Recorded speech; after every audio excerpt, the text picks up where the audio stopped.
प्रणाम। Welcome to eat pray love and tarot.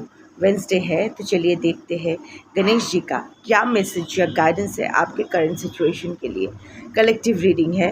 Ganesh ji की energy timeless है, तो ये रीडिंग भी टाइमलेस है और किसी भी gender, zodiac, religion and sexual orientation के लोग देख सकते हो।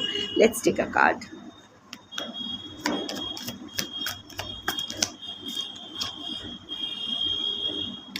बिलोंगिंग्स। यहाँ दो किस्म की एनर्जी है। एक, आप में से कुछ लोग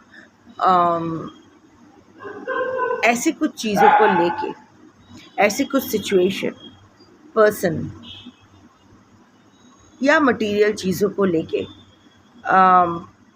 आप डील कर रहे हो जो आपको लग रहा है कि आपका है। आप कुछ प्रोटेक्ट करने की बहुत कोशिश कर रहे हो। वो आत्मसम्मान भी हो सकता है। बिलोंगिंग्स का मतलब ये सिर्फ ये नहीं होता है कि आपके पास क्या है, आई मीन मटीरियल वाइज या situation, like I said, situation, relationships, material, person या इमोशन भी हो सकता है। आप बहुत ही प्रोटेक्टिव हो रहे हो उसको लेके। This is good and bad.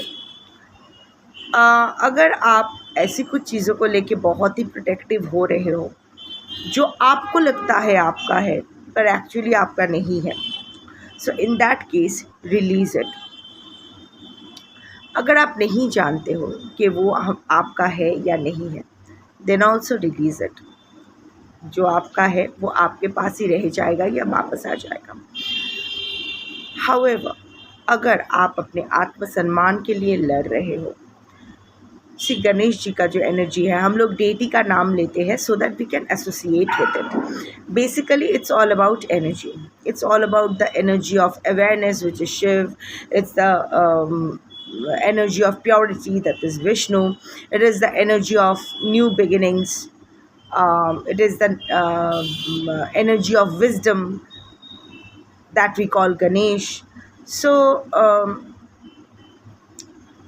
like I was saying कि अगर आप ऐसी चीज़ों के लिए, ऐसी कुछ चीज़ के लिए लड़ रहे हो या फिर किसी के बिहाफ लड़ रहे हो या फिर स्पेशली अपने आत्मसम्मान के लिए, अपने साथ हुआ इनजस्टिस के लिए लड़ रहे हो, तो this card is a confirmation that a new beginning is going to happen in your case.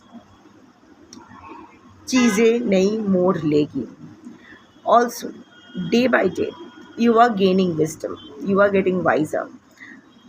और ये क्योंकि गणेश जी की एनर्जी विजडम का भी है, सो अगर कहीं ना कहीं जो भी रिज़ल्ट होगा उससे जो आपको विजडम मिलेगी, दैट विल बी द सार ऑफ होता है ना कि हमारे अंदर क्वेश्चन होता है कि ऐसा क्यों हो रहा है हमारे पास।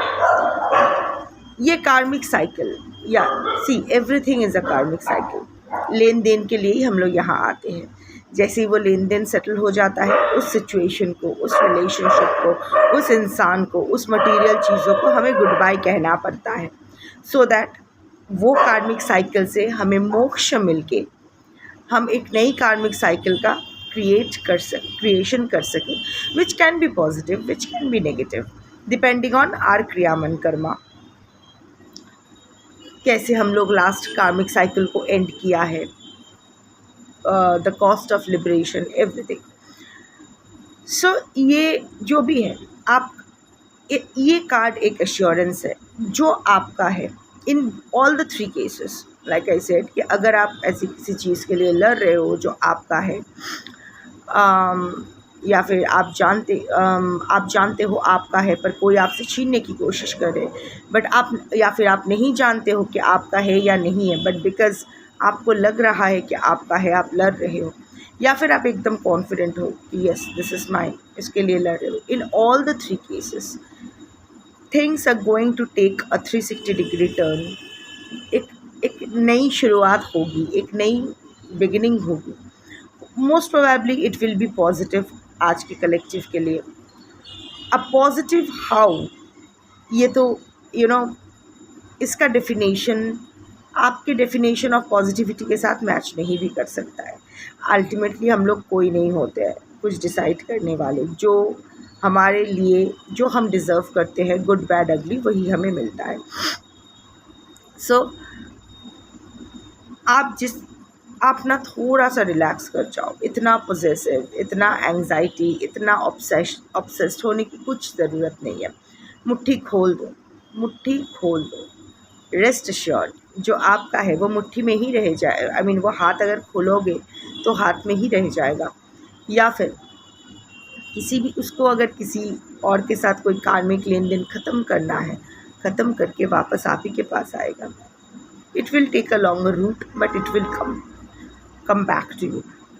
और हाँ, अगर एकदम अपने राइट के लिए, अपने जस्टिस के लिए लड़ रहे हो, that is also going to come, और बहुत ही अच्छा रहेगा आपके लिए। जस्टिस का मतलब ये नहीं है कि जैसा आप चाहते हो, जस्टिस का मतलब जस्टिस ही होता है, आपके साथ गलत नहीं होगा। Rest assured. That's your reading for today. Thank you for watching. जय श्री गणेश शंभो।